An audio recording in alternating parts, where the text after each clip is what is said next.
Salam adik-adik, apa kabarmu hari ini? Semoga adik-adik semuanya dalam keadaan sehat. Adik-adik, pernahkah adik-adik berada dalam situasi yang sulit di mana keadaan adik-adik tidak tahu apa yang harus dilakukan? Contohnya, misalnya adik-adik sedang sendirian nih di rumah. Mama bilang adik-adik untuk tidak boleh keluar rumah, diam di rumah sampai mama datang.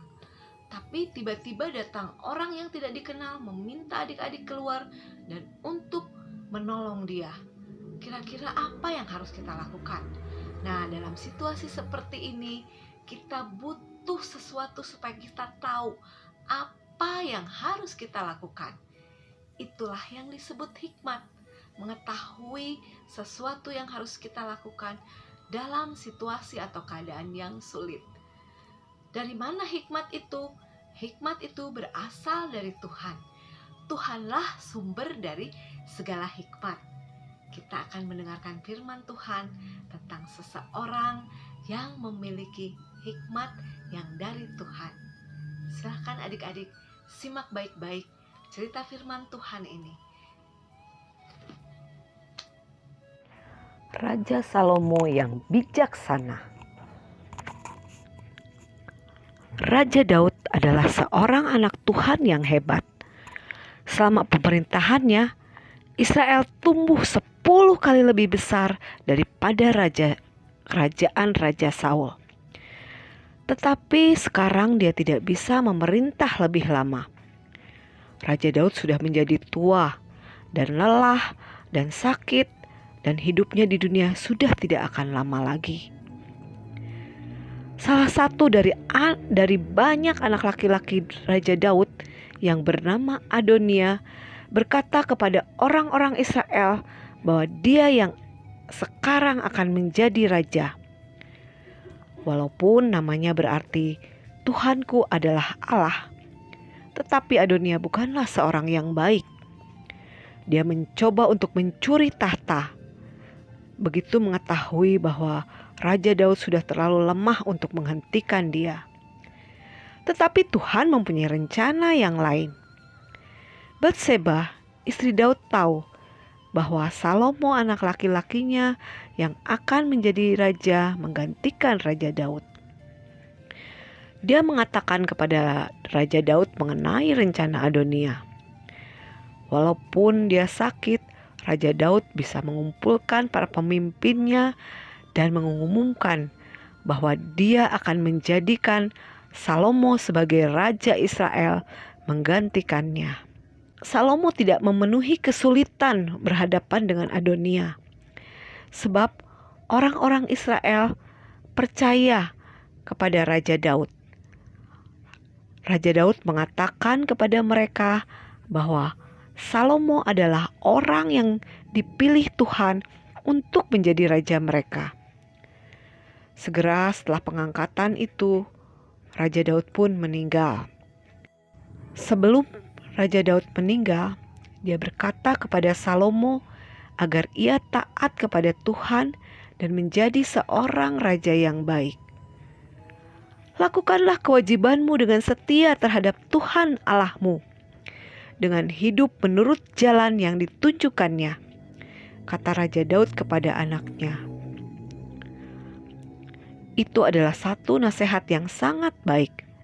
Kemudian Raja Salomo duduk di atas tahta Daud, ayahnya, dan kerajaannya pun menjadi sangat kokoh. Suatu malam, Raja Salomo bermimpi.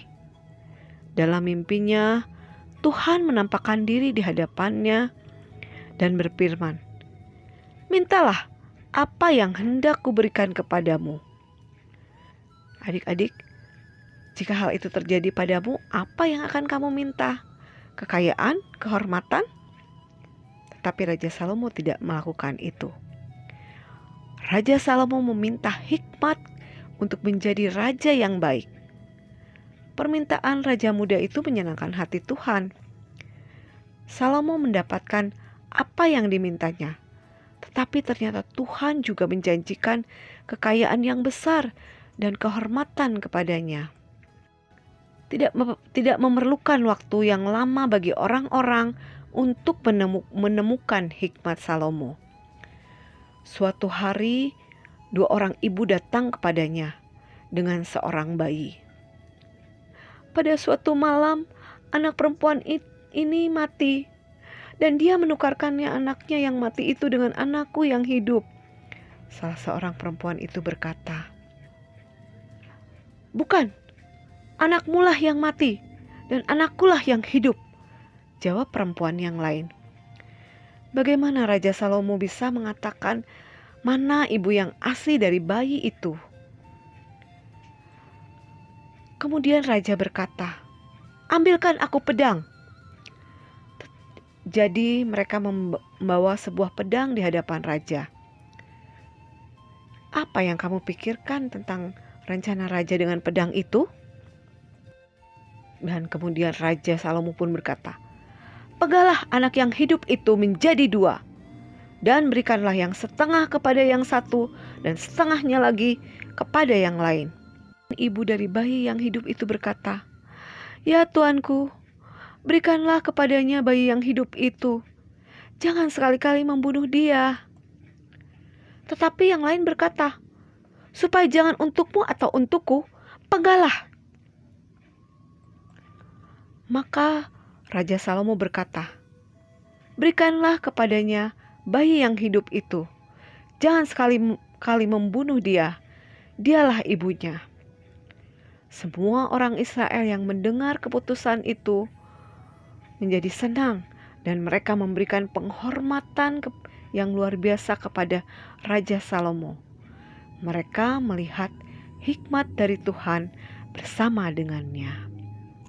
Nah adik-adik, tadi adik-adik sudah mendengarkan firman Tuhan bagaimana Raja Salomo meminta hikmat dari Tuhan.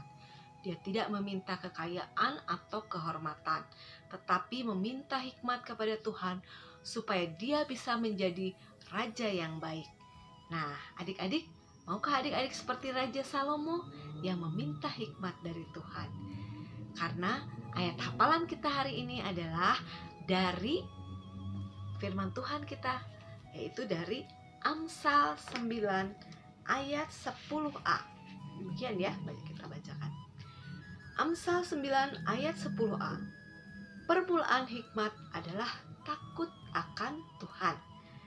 Amsal 9 ayat 10a. Nah adik-adik, itulah ayat hafalan kita hari ini dari Amsal 9 ayat 10a. Ya, adik-adik siap hafalkan ya. Dan ingat, ketika kita dalam keadaan situasi yang sulit, ingat, kita bisa minta hikmat kepada Tuhan, karena Tuhanlah permulaan dari hikmat. Takut akan Tuhan, permulaan dari hikmat. Salam adik-adik, Tuhan memberkati adik-adik semua.